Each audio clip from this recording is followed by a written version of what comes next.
So with meme stocks gaining more and more popularity, I wanted to make this video and talk a little bit about them and see what is happening. What's up, you guys? Get Invested here. Thank you so much for joining me today. As I said, I wanted to focus on this video mainly on meme stocks, specifically on some of the ones that have been gaining more and more popularity lately, which is Workhorse as well as Clover Health. And we can see it here that Clover Health joining the meme stock trend and all that good stuff. I want to talk about what exactly they're doing on my portfolio, some of the price targets that I am expecting it to be there, and when I'm planning to sell them. So without further ado, let's deep dive into the video right away.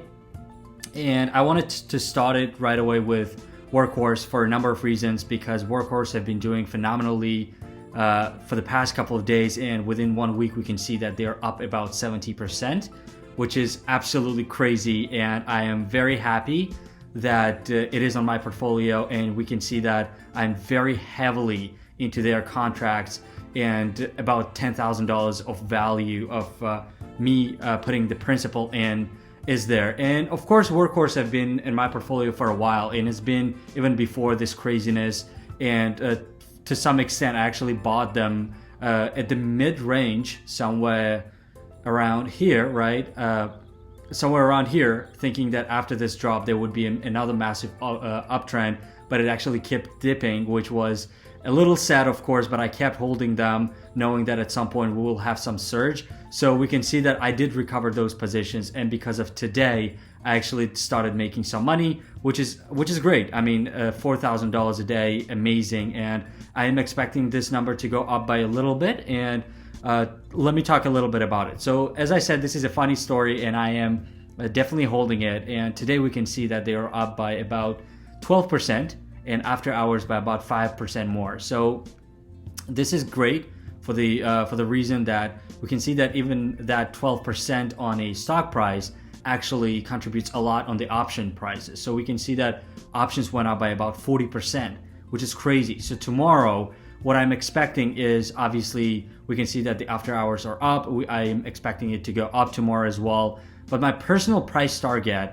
is that I am expecting one more really good uptrend, and I am planning to sell and gain some of my principal for a reason that I just want to make sure that I'm not putting all in there. And this is just contract, so my contribution of holding it doesn't necessarily help the short squeeze happening or anything. We're going to talk about that as well, but necessarily I want to take some of the principles, and of course, if possible, to come out of this as profitable. So about Workhorse, so I do know that it is a very risky stock, and there is a little bit of gambling really involved in it. But the reason that I am actually invested on them and still holding so far is that, first of all, they are in this hypey, trendy area, which is electric vehicles and drones and all that good stuff.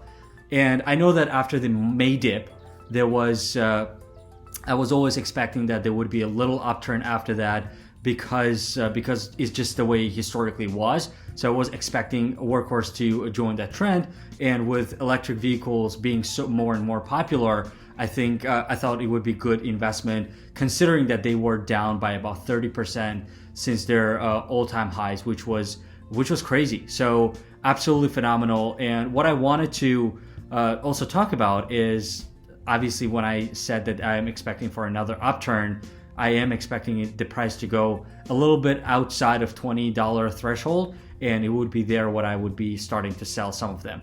So essentially, there's a lot tied behind Workhorse. I'm not necessarily waiting for a short squeeze, even though a lot of people are doing so. And let's cover a little bit, right? Let's cover what exactly is happening. And if we go to Fintel, we can see that as of today, June 8th, we can see that they are very heavily shorted, by the way, if not the most shorted stock so far. And we can see that they are short. The short volume ratio is about 29%, which is by far a lot, considering other stocks like AMC, which has been also very popular lately, and it's about 21%. We can see that they are 29%. So they are definitely surpassing on that side the AMC stock.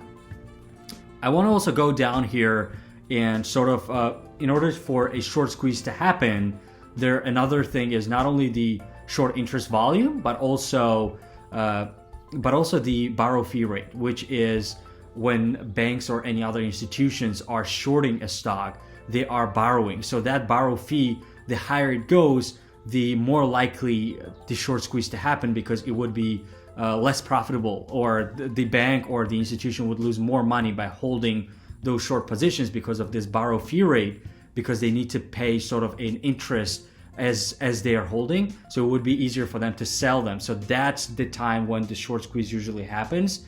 And right now we can see that they are very up by about really, I mean, 15%, having a short borrow fee rate, which is great, because if we look at AMC right now, we can see that they are at 4%. So by far surpassing AMC on that side. We can also see that historically the short volume ratio has been one of the at some of the highest points right now. So no doubt that the market is reacting positively. A lot of retail investors waiting for a short squeeze. Could that happen? I don't want to gamble here on that side, but if it happens, it's another good perk. But me personally, I knew that the stock like Workhorse would go up as we would be recovering from May. So that was my hypothesis, and I would be, as I said, I would be taking some of the gains. On another note, there's another stock that has been a lot being talked lately, and it's Clover Investments.